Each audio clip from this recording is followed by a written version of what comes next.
Well, hello there and welcome to All 24 News World News Program. I'm your host, Kunfa Zachary, and up next are the top stories. Zionist forces continue their brutal assault on the Gaza Strip with nearly 900 martyrs since the latest aggression. The UN says the entity's actions bear the hallmarks of war crimes, while Hamas demands urgent humanitarian intervention.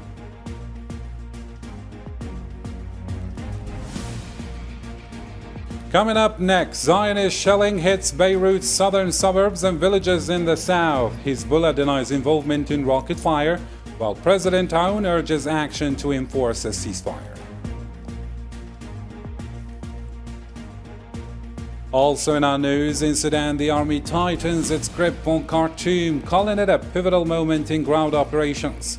Reinforcements move into Omdurman as the military denies any withdrawal deal with the RSF. And Russia and Ukraine trade blame over attacks on energy sites. Moscow warns it may resume strikes, while Kiev accuses Russia of targeting a key gas transfer station. Stay with us for the details shortly. Welcome back to the program. It's great to have you with us tonight. We begin from Gaza, where Zionist airstrikes on Friday left at least 5 Palestinians dead and several others wounded in the northern Gaza Strip. Local sources report that an airstrike targeted a tent sheltering displaced civilians in El Fakura area of Jabalia camp, killing 3 people. Meanwhile, 2 more Palestinians were killed when occupation forces bombed a gathering in Beit Hanu.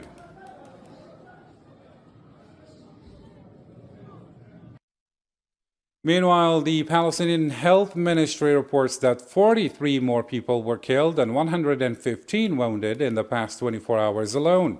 Since the latest wave of attacks, nearly 900 Palestinians have lost their lives, with close to 2,000 injured. And since October 7th, the devastation has been staggering: over 50,000 killed and more than 114,000 wounded.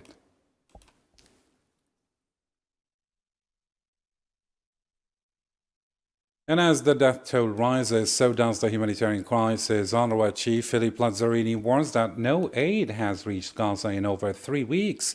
In a statement, he stressed that hunger is deepening and the risk of disease is growing. Meanwhile, more than 140,000 people have been forced to flee following new evacuation orders by the Zionist entity. This is the longest period Gaza has gone without supplies since the war began.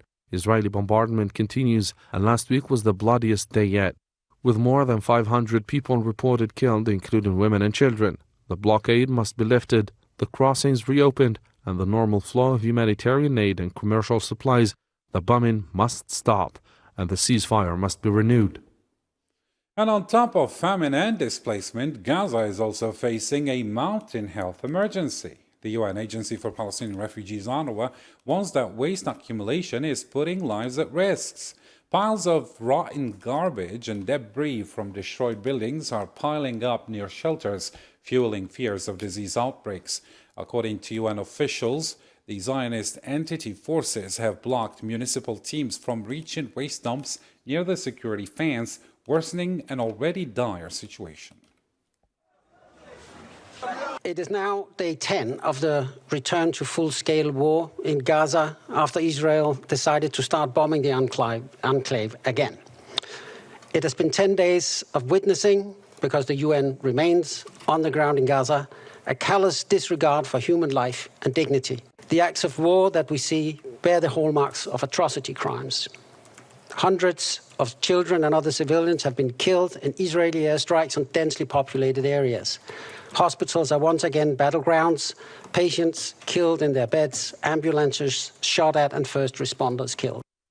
And in reaction, Hamas is urging the global community to act. The group is calling on Arab and Islamic nations, as well as humanitarian organizations, to pressure the occupation into lifting the blockade and halting military operations.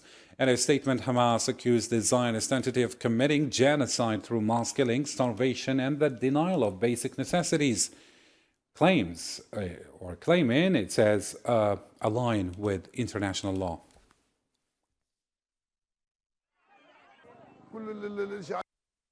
Hamas calls for Friday, Saturday, and Sunday to be days of global outrage and mobilization in support of Gaza, Al-Quds, and Al-Aqsa, and in rejection of Israeli crimes. Amid the escalating Israeli aggression and war of extermination against Gaza, the West Bank, and Al-Quds, backed by the US and met with international silence, Hamas urges our people, the Arab and Muslim world, and all free people to escalate protests, demonstrations, and sit-ins, besiege Israeli embassies, and stand in solidarity with Gaza against Israeli crimes. The movement also calls for sustained global pressure to end the aggression and lift the blockade.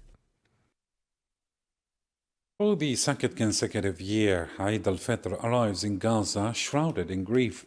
Instead of celebration, the air is filled with mourning as families grapple with unimaginable losses. Amid relentless destruction, the joy of the holiday has been replaced by sorrow in what many describe as an unprecedented humanitarian catastrophe. Here's Marwa Blaiwer with more in this story. For the second year in a row, Eid al-Fitr arrives in Gaza under the shadow of war, bringing not joy, but the stench of destruction, loss, and grief. 18 months of relentless bombardment have turned what should be a festive occasion into a day of unbearable sorrow. There are no homes to welcome visitors, no bustling markets filled with vendors and shoppers, and no public squares echoing with children's laughter.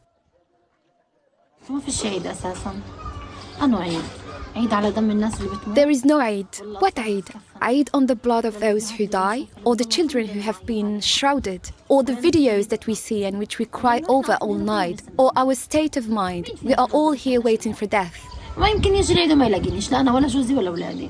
the roar of airstrikes and the weight of massacres, Gaza's residents endure hunger and cold in makeshift shelters, exposed to a sky that rains down bombs, missiles, and destruction.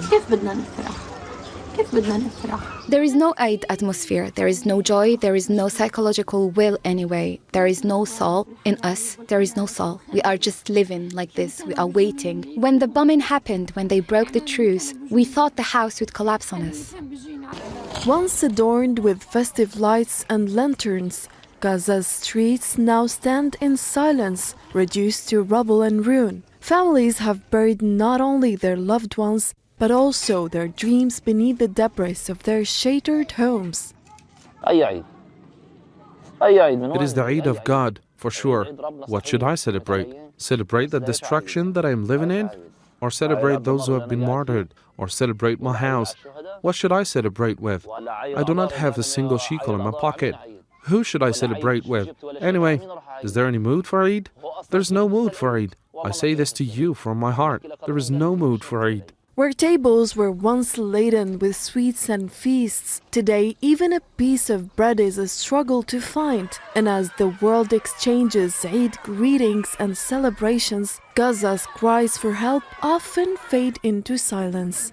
Yet amid the endless suffering, Gaza's people remain unshaken, a testament to resilience, defiance, and an unyielding love for life in the face of extermination. But how much longer can people endure before the world decides to act?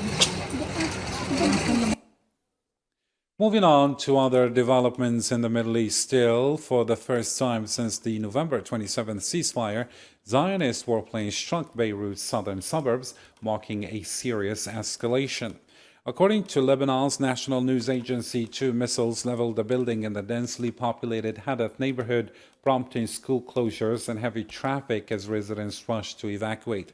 Earlier in the day, the occupation had issued warnings and carried out 3 so-called warning strikes in the area. The Lebanese Ministry of Education swiftly called for schools and universities to shut down.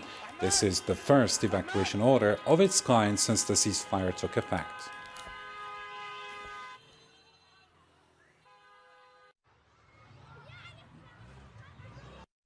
Meanwhile, Lebanon's Ministry of Health has confirmed that Zionist airstrikes on the southern town of Kfar Tibnit killed 3 people and wounded 18 others, among them 6 children and 8 women. A separate strike on Yahmar Shakif claimed 2 more lives.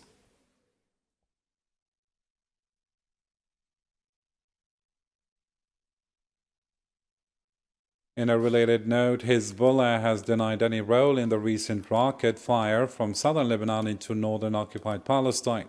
In a statement, the group reaffirmed its commitment to the ceasefire, accusing the Zionist entity of fabricating incidents to justify ongoing aggression against Lebanon.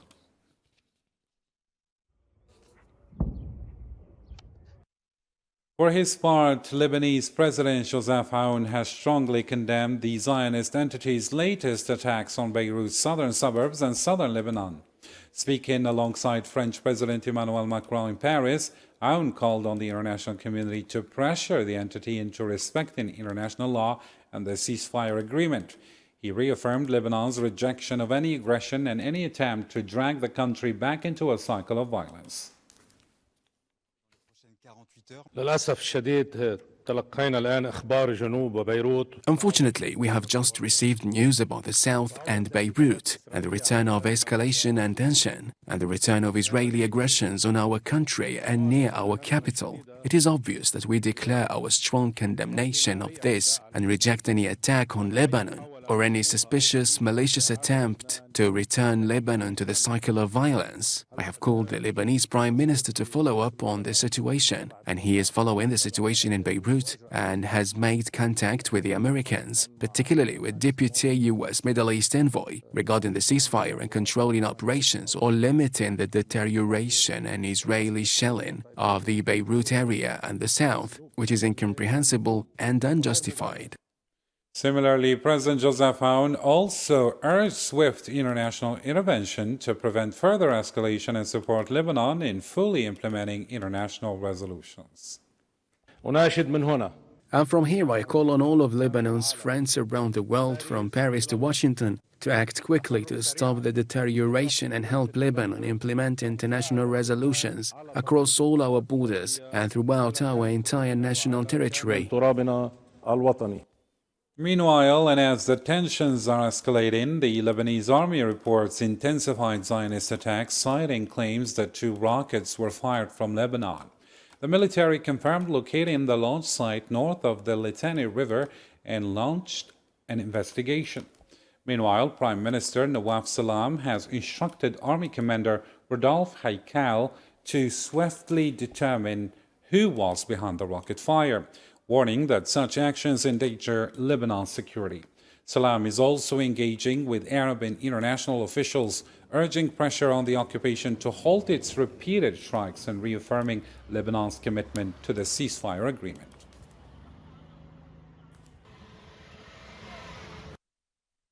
The Israeli enemy escalated its attacks on Lebanon, citing the launch of 2 rockets from Lebanese territory towards the occupied Palestinian territories. It targeted various areas in the south, reaching Beirut, in a blatant and repeated violation of Lebanon's sovereignty and the security of its citizens, a challenge to international laws, and a flagrant breach of the ceasefire agreement.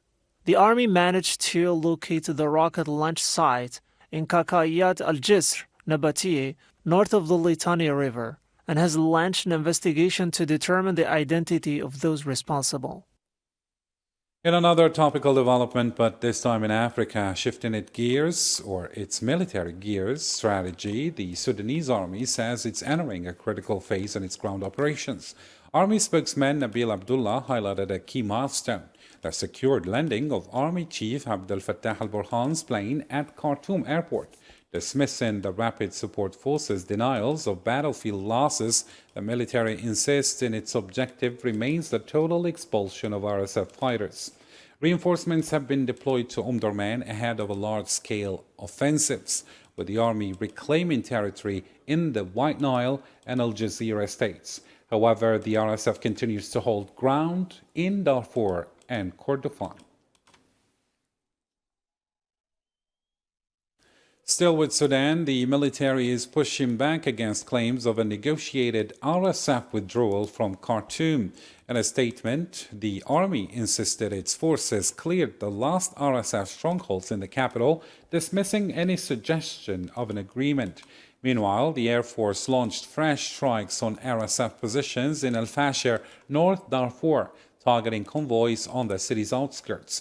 The army says it has now solidified its grip on Khartoum, days after reclaiming the presidential palace and key strategic sites.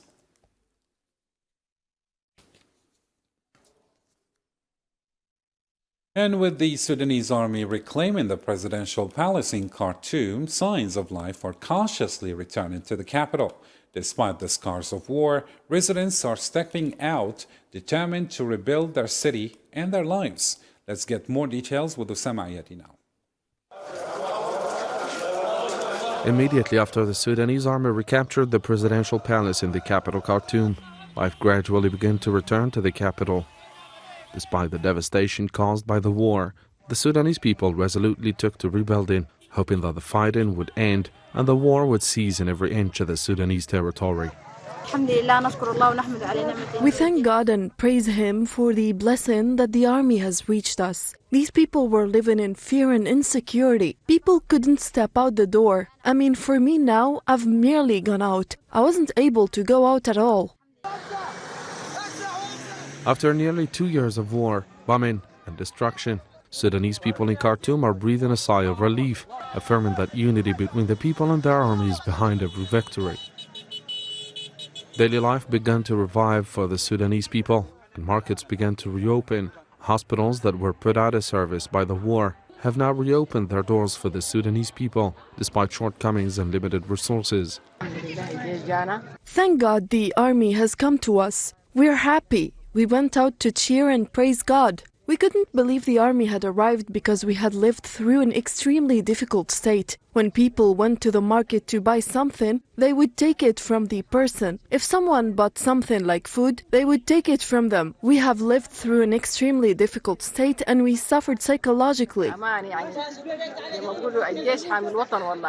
While retaking control of the capital has brought joy to Sudanese people, a large segment of them affirms that their greatest joy will be in regaining every part of Sudan.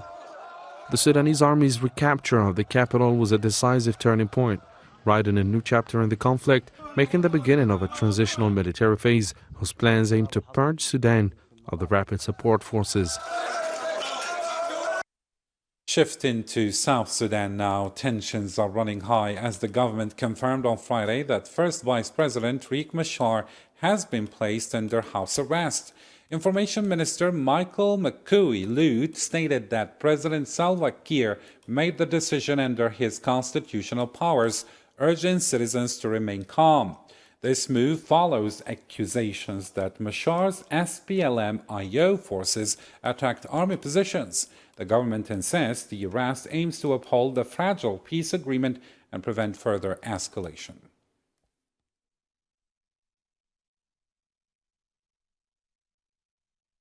Meanwhile, UN Secretary-General Antonio Guterres sounded the alarm on Friday, describing South Sudan's peace agreement as being in a sorry state.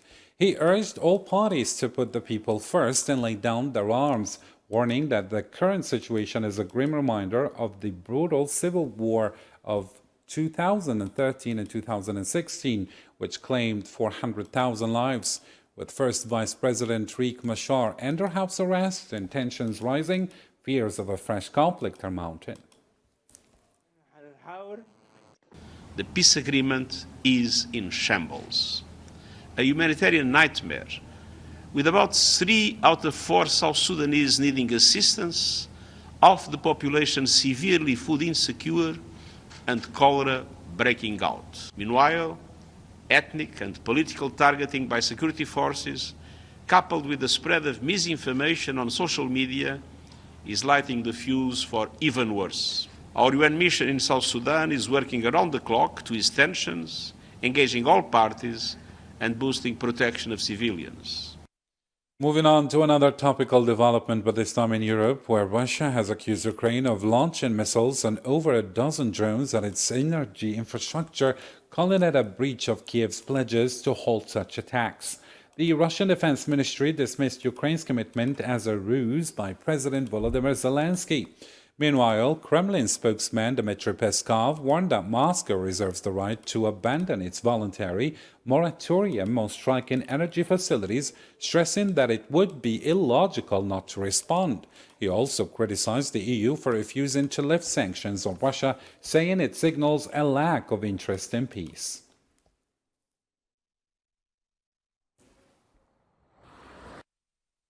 The Russian side has reached understanding with the American colleagues, and of course the Russian side reserves the right, in the event that the Kyiv regime fails to observe this moratorium, not to observe it either. It would be illogical for us to comply and every night face attempts to strike at our energy infrastructure facilities, but nevertheless, such understanding has been reached with the American negotiators, and at present, our armed forces still obey the orders of the Supreme Commander-in-Chief. In a related note, Russian President Vladimir Putin has proposed setting up an interim administration under UN auspices to govern Ukraine, suggesting it could pave the way for settlement talks and future elections. Speaking to sailors from the Arkhangelsk nuclear submarine, Putin said peace treaty negotiations could follow, with the involvement of the UN, the US, and European nations. He also said that US President Donald Trump is keen on ending the crisis and reiterated that Russia supports a peaceful resolution on the condition that the root causes of the conflict are addressed. In principle, of course, it would be possible under the auspices of the UN, with the United States, even with the European countries, and of course with our partners and friends, to discuss the possibility of introducing temporary administration in Ukraine. For what? In order to hold democratic elections, in order to bring to power a viable government that enjoys the people's trust, and then begin negotiations with it on a peace treaty, sign legitimate documents that will be recognized throughout the world and will be reliable and stable. The Kremlin announced that Russian President Vladimir Putin and Turkish President Recep Tayyip Erdogan discussed the potential renewal of the Black Sea Maritime Safety Initiative during a phone call on Friday. Meanwhile, the Turkish presidency stated that Erdogan reaffirmed Turkey's willingness to host peace negotiations between Russia and Ukraine to secure lasting peace. He also emphasized that ensuring the safety of commercial shipping in the Black Sea would play a key role in advancing the peace process.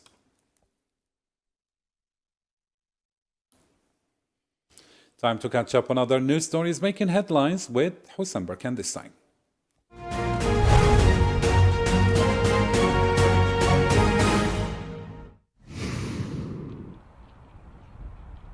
Russia's defense ministry announced that air defense systems intercepted and destroyed 78 Ukrainian drones overnight. It reported that 25 were downed over the Belgrade region, while others were intercepted over Kursk and other areas. Authorities in Saratov said the attack damaged an industrial facility but caused no casualties. The incident is part of an ongoing drone strikes between Russia and Ukraine, with both sides escalating aerial assaults in recent months. The UN warns that over 28 million people in the Democratic Republic of the Congo face acute hunger due to escalating conflicts in the east. Clashes between government forces and rebels have disrupted food supplies and displaced millions. A joint statement by the World Food Programme and the Food and Agriculture Organization said 2.5 million more people have fallen into severe hunger since violence escalated in December. Humanitarian agencies urge urgent aid to prevent further deterioration.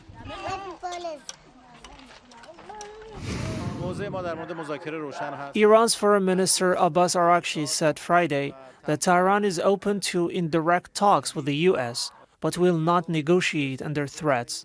Speaking at Al-Quds Day rally in Tehran, he insisted talks must be from a position of equality. Earlier this month, U.S. President Donald Trump said he had sent a letter to Iran's supreme leader, warning that Iran must choose between military action or a deal.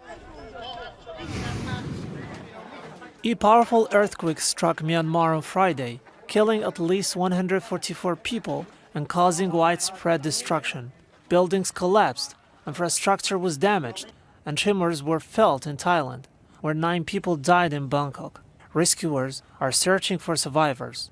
Myanmar's military leader appealed for international aid, announcing that the government opened 8 routes and accepted help from India and ASEAN. Authorities warns the death toll may rise.